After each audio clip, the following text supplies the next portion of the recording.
দর্শক, আপনাদের নিশ্চয়ই মনে আছে আওয়ামী লীগের শাসনের শুরুর দিকে মানে 2008-9-এর পর আওয়ামী লীগের সাবেক প্রেসিডিয়াম সদস্য, ব্যবসায়ীর নেতা, অসংখ্যবারের সংসদ সদস্য এবং সাবেক রেলমন্ত্রী সঞ্জিত সেনগুপ্তের কথা।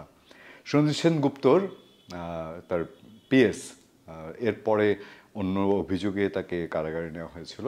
সেই পিএসের গাড়িতে 70 লাখ টাকা পাওয়া গিয়েছিল এবং সেই সময় সঞ্জিত সেনগুপ্ত এর আগে অনেক কথা বলতেন, অনেক ন্যায়ের কথা, অনেক সততার কথা, অনেক কিছু নিয়েই তিনি বলতেন, দুর্নীতির বিরুদ্ধে কথা বলতেন।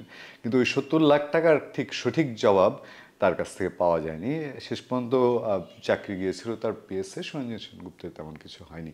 আমি প্রয়াত সঞ্জিত সেনগুপ্তের দিকে সমস্ত শ্রদ্ধা রেখেই বলছি এবং তার সাথে অনেক সময় পেশাগত কারণে যোগাযোগ হয়েছে, যেতে হয়েছে, কথা হয়েছে। ইভেন তার মৃত্যুর একদিন আগেও আমার সাথে তার অ্যাপয়েন্টমেন্ট ছিল, আমি যেতে পারিনি। কেন সঞ্জিত গুপ্তের কথা বলছি? তখন পাওয়া গিয়েছিল 70 লাখ টাকা। আর আজকের মানবজমিনের একটি হেডলাইন আমাদের হাতে, যেখানে আছে যে স্বরাষ্ট্র মন্ত্রণালয়ের স্টিকারযুক্ত গাড়িতে বস্তা ভর্তি টাকা উদ্ধার। চলুন একটু রিপোর্টটিতে চোখ বোলাই, যেখানে বলা হচ্ছে স্বরাষ্ট্র মন্ত্রণালয়ের স্টিকারযুক্ত গাড়িতে বস্তা ভর্তি টাকা সহ এক ব্যক্তিকে আটক করেছে ছাত্র জনতা। বুধবার বিকাল 3:30টায় রাজধানীর উত্তরায় হাউস বিল্ডিং এলাকায় ঢাকা ময়মনসিংহ সিগন্যালে আটক করা হয় গাড়িটিকে। সেখানে সড়কে শৃঙ্খলার দায়িত্ব পালন করা একজন শিক্ষার্থী জানান, গাড়ির ভেতর বস্তা দেখতে পেয়ে সন্দেহ হয়। পরে আমরা সেটি খুলে টাকা দেখতে পেয়ে গাড়িটিকে আটক করে এ সময় গাড়িতে থাকা মাসুদ আলম নামের একজনকে আটক করে উত্তরা টাউন কলেজে নিয়ে যাওয়া হয়।